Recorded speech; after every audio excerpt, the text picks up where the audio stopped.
Perkenalkan, nama saya Raffi Marco Polo Siahaan. Saya dengan NIM 23051120336. Saya dari Prodi Teknik Komputer, jurusan Teknik Komputer dan Informatika Politeknik Negeri Medan. Di sini saya akan menjelaskan mengenai etika profesi sebagai seorang data analis. Yang pertama, etika profesi data analis itu merupakan sebuah moral, aturan moral, dan standar profesional dalam menganalisis hingga menyajikan data, yang dimana dengan sebuah etika, seorang data analis dapat dipercaya menjaga akurasi dan bertanggung jawab terhadap dampak dari analisis data yang dibuat. Selanjutnya, etika mencakup prinsip moral yang menjadi pedoman perilaku seseorang data analis, seperti sebuah kejujuran, keadilan, dan tanggung jawab.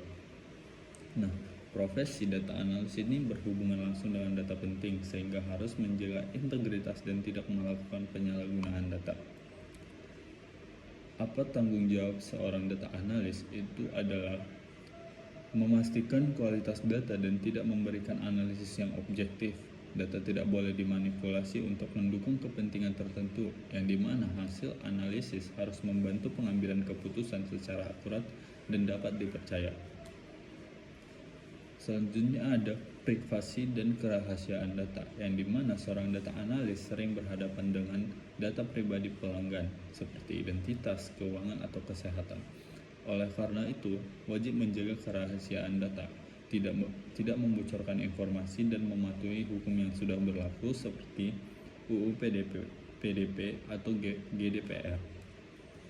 Nah, integritas dan kejujuran itu terbagi dalam dua kategori kerja. Yang pertama, tidak memalsukan data atau hasil analisis, transparan dalam metodologi. Yang dimana integritas adalah sebuah dasar kepercayaan.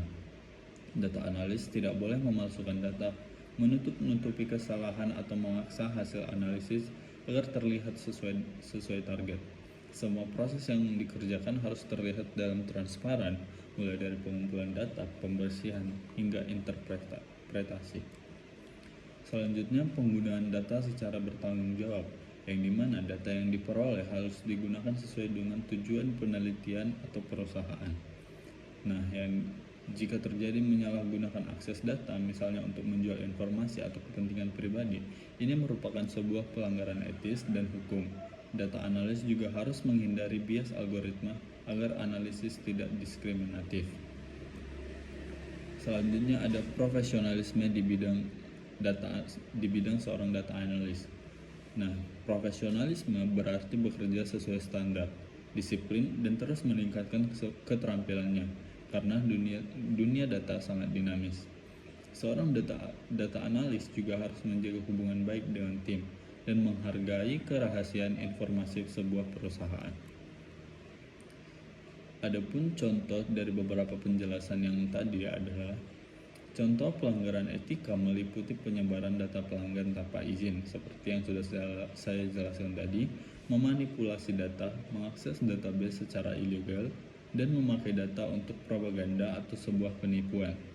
Nah, contoh nyata yang terjadi pada kehidupan kita sehari-hari itu adalah pada sebuah kehidupan itu merupakan skandal Cambridge Analytica yang menyalahgunakan data pengguna Facebook untuk kepentingan politik. Sekian presentasi dari saya Raffi Marco Polo Siahaan. Terima kasih.